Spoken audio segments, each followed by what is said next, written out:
Good evening, everyone. It's Tony here from Locks to Reads, day 16 of Remembrance Reads. If you've just joined the channel or you've stumbled across this video, Remembrance Reads is something I do or have done for the last 4 Novembers, where I focus my reading on World War One, poetry, prose, non-fiction, fiction, whatever I can get my grubby little protuberances on. And I have tried so far this month to do an update of what I've read each day and to say a little about what I've read, and how it sort of affects my thinking about what I understand of World War One literature and history. So today I read one of the short stories from the Penguin collection of First World War stories. That was by Stacy Aumonier, who is English. His surname is Huguenot. Called, what was it called? Did I not write down? Their Mothers. That's what it was called. Which is from the section about the home front, effectively. And it's about a woman who has a son at the front, but used to have neighbours who were German, and who went back to Germany before the war started. And her son she gets a telegram saying her son is missing, presumed wounded, is what it says.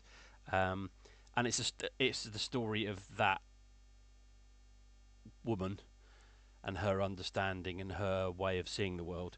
It's very good, actually. I have not heard of Stacy Aumonier, but he was considered. It's a he. I think Stacy I think of more as a woman's name now, but it's a he. He was considered to be quite a one of the great short story writers. In fact, John Galsworthy said one of the best short story writers of all time, who will outlive the writers of his day. But I don't know if many people know who he is now.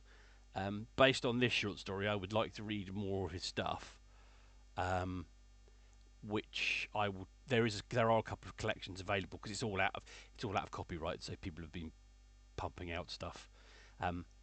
It's good. I'm really enjoying this short story collection because it's a different type of reading to what I normally do in Remembrance Reads, and I really recommend the Penguin collection. So if you, I'm sure it's available. I've got the Kindle version, but I'm sure you can pick it up. I think it's actually a newer version of I think there was a previous edition, but this is the most recent one. But I really recommend it. There's a line I'm going to quote from it, which is after she's always there's some brave facing, but there's a line that really hit home, which is, and her voice breaks and she cries a little, for endurance has its limitations and work is hard at Mrs. Abbott's. Then I finished the collected poems of Isaac Rosenberg, which is in a small 75-page collection that I found on Kindle, but it's clearly one of those ones that's been cobbled together from other sources, and put into an online version. The poems are very good. They remind me oddly of William Blake sometimes, not more modern poets. But so I finished that. But what I thought I'd do is go immediately from that to this, the collected works of Isaac Rosenberg, poetry, prose, letters, paintings and drawings, which is basically going to be a lot of the same stuff, but it includes pretty much everything poetry-wise he ever wrote. The title tells you what you need to do. So I also made a small dent in this. I read the various. There's a foreword by Siegfried Sassoon, like a one-page foreword. There's a timeline of his life. Then there's an introduction, and some acknowledgements, which actually were useful. And then there's an editor's note as well. So I read all of that, which was 30 32 pages, and then started. And I read one of the poems. These are poems arranged in chronological order. So actually, what that collected Isaac Rosenberg showed me is that he didn't actually write that many poems directly about war. Most of what he wrote was written before the war and wasn't really about war. And he started writing poems in the first one in here is 1905 when he was, I think, 15, 16, and it's Ode to David's Harp. The early ones do seem to have more of a. He was a working class Jewish boy he'd been. His parents had fled from Russia to avoid the pogroms, and they'd settled originally in Bristol, and then they moved to the East End of London, where they were living when he signed up to go to war. He didn't go to war for any particularly patriotic reasons. He went to war because he couldn't get a job, and his parents needed money, and he was told that he could send half his pay back to his mother. That's why he joined up. The Rosenberg stuff is very interesting. I think I'm going to pick up. I've got some other stuff to read because I've got this interview organised, but I am going to try and get started on Isaac Rosenberg, The Half-Used Life as well, to read in parallel with everything else I'm reading, but to read in parallel with the collected works. Because the more I read about Isaac Rosenberg, the more of a fascinating person he sounds. And then I read 2 chapters of Heroes Twilight. By Bernard Bergonzi. I should know that by now. They're both. Chapter 3 is the first poet's chapter, which is Brooke Grenfell Sawley. No, it's the second poet's chapter. It's Brooke Grenfell Sawley. They were picked into that chapter because they all died in 1915, and they all wrote poetry. I think there is a cut-off. Bergonzi implies it. Actually, he pretty much states it.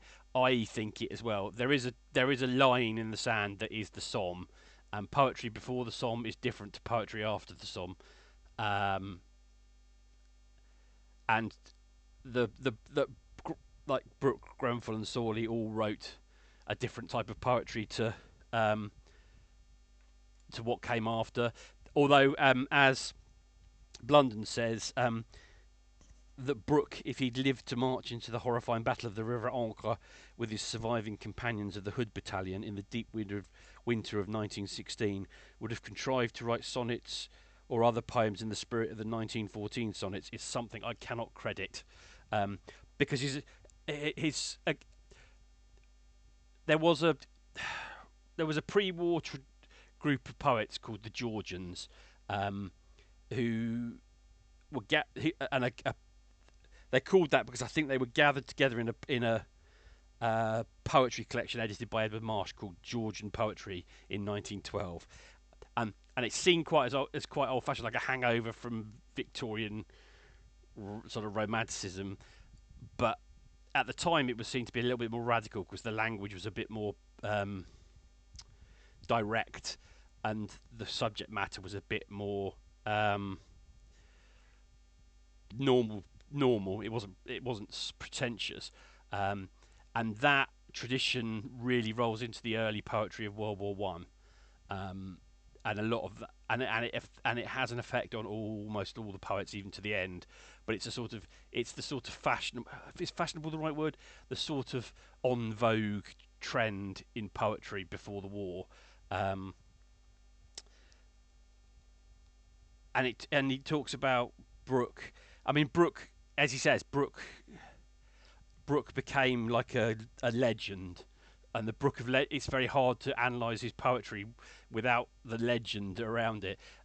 He had the misfortune or fortune, depending on your cynical point of view, to die about a week, or to have the notification of his death to arrive about a week after the Soldier was published in the Times, and it kind of made him out to be a martyr.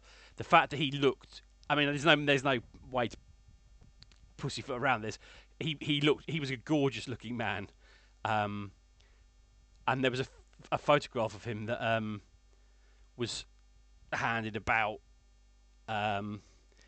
a lot. And I think there's a story about Virginia Woolf that that she says, "Oh, I was asked to go naked swimming with Rupert Brooke," and there's somebody says, "Oh, did you?" She says, "Of course I did," which is odd because I thought Woolf's tendencies were not that way inclined. And what one of the points Bergonzi makes in the book is that what poetry is trying to do throughout the war is, and I'll quote this: "The literary records of the Great War can be seen as a series of attempts to evolve a response that would have some degree of adequacy to the unparalleled situation in which the writers were involved." Basically, the poetic language to describe what was happening didn't really, and style didn't really exist, and that poets were trying to find it, and that they were initially relying on older styles and older, let's call them Hotspurian approaches. And he talks about not just Brooke for this, but also Julian Grenfell, who sounds like one of those ridiculous people that are almost fictional. He was the son of a lord. He went to Eton and Balliol in Oxford. He was an excellent sportsman. He was incredibly smart. Unusually, he left Oxford. He joined the army straight away, and was an army officer when the war started. So his view of the war is very different. In fact, they quote on page 42 a letter that sounds astonishing to most of us, but it says here that I adore war. It's like a big picnic without the objectionlessness of a picnic. I have never been so well or so happy. Nobody grumbles at one for being dirty. I've only had my boots off once in the last 10 days and only washed twice. We are up and standing to our rifles by 5 a.m. when doing this infantry work, and saddled up by 4:30 a.m. when with our horses. Our poor horses do not get their saddles off when we are in the trenches. And it's it's very easy to see that as ridiculous now, but it's sort of I don't think it's very easy. I think to think lots of people didn't enjoy war, and it's also very different.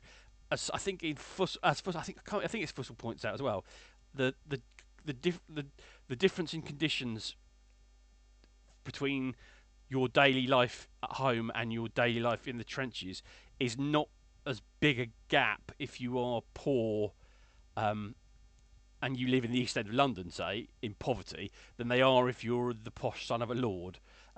But Julian Grenfell seems to be like a very, like, that almost sounds like something that would come in an episode of Blackadder from Hugh Laurie's character. But he also could be quite satirical, in a sort of more genteel sense than, say, Sassoon, who was more angrily satirical. But Bergonzi says he'd already started to see that the sort of advent of heavy artillery and machine guns was going to bring an end to the sort of chivalric view of war. And as he says after the Somme, it could only be seen as obscene mockery. And then the last one he talks about is Charles Sawley, who lived in Germany in 1914 from January to July. So he had a different view of the Germans than most British people, because there was a lot of anti-German hysteria at the start of the war. And actually that's something that the Stacy or Aumonier story balances out as well, in that it's not anti-German. And then Sawley spent 4 months on the front before he was killed. And these three Bergonzi sees as like, basically the poet chapters, he sort of says with some of them they deserve their place in the poetic pantheon for one or two poems. And Sawley, he picks All the Hills and Vales Along, which is known often as Route March, which is his most well-known poem. And yeah, it sort of starts off, all the hills and vales along, earth is bursting into song, and the singers are the chaps who are going to die perhaps, which sounds quite odd to modern ears, but it's a deliberate that deliberate last line after chaps is quite a punch in the mouth. Um, and then the second chapter is on Graves, Blunden, and Herbert Read. Now, I've never read much Herbert Read at all, apart from the stuff that's collected in anthologies. But having read this, I really like to read more Herbert Read. Graves, I'm quite reasonably familiar with, and Blunden, I'm reasonably familiar with. But he talks in the chapter, first of all, about some of the civilian poetry that came from early in the war, which is mostly terrible. And he says, and he talks about the widening gap between the home front and the soldiers at the front, which is also talked about in that Combat Gnosticism article that I've mentioned before. Robert Nichol comes up again. Now in the Fussell book, Robert Nichol is basically given short shrift for being a not very good poet. And Bergonzi basically comes to exactly the same, virtually the exact same words. He says, Nichol's collection Ardours and Endurances, the product of his brief glimpse of active service, was something of a bestseller in 1917. For this reason, it deserves a moment of attention for its historical interest, though its intrinsic poetic merits are nil. Which is almost exactly what Paul Fussell said. I've never read any Nichols. I don't really want to. It doesn't make me want to read any. I'll probably come across some of his poems in anthologies, and then I think this chapter he picks Graves, Blunden, and Herbert Read because they're probably better known for their prose work written in the 20s and 30s. So Goodbye to All That, Undertones of War. I don't know what Herbert Read is called, but I do, but I can't. I didn't fail to make a note. Look, notes. I made notes, and none of it did I think to write down the title of Herbert Read's book. Anyway, he talks about all their different approaches. He's very kind about Blunden. He basically says, and I think it's because people sometimes criticise Blunden's poetry for being escapist, but Bergonzi says, if they are neither traditionally heroic nor radically anti-heroic, they are the products of a gentle mind intent upon preserving its defences, not in such conditions an ignoble aim, which I think is fair enough. But he also talks about with Herbert Read, he says that Read is the first poet that he's talked about whose affiliations were modern as opposed to looking backwards. They were sort of imagist and modernist. As I said, I don't know much about Herbert Read, and I would like to know more based on this. But he also mentions For Mallax Ford and Parade's End, Richard Aldington, who I've mentioned many times on this channel, Frederick Manning, Edgell Rickwood, and Arthur Graham West. All of whom he says, I mean, he's pretty down on Aldington. He's pretty up on. He says The Parade's End is the best novel to come out of the war. He's very positive about Manning, and Rickwood and Arthur Graham West. He sort of includes because he thinks that at least one of their poems is deserving of mention, as examples of of poetry from the war that are worth remembering. So that's where we got to today. Not bad. Yes,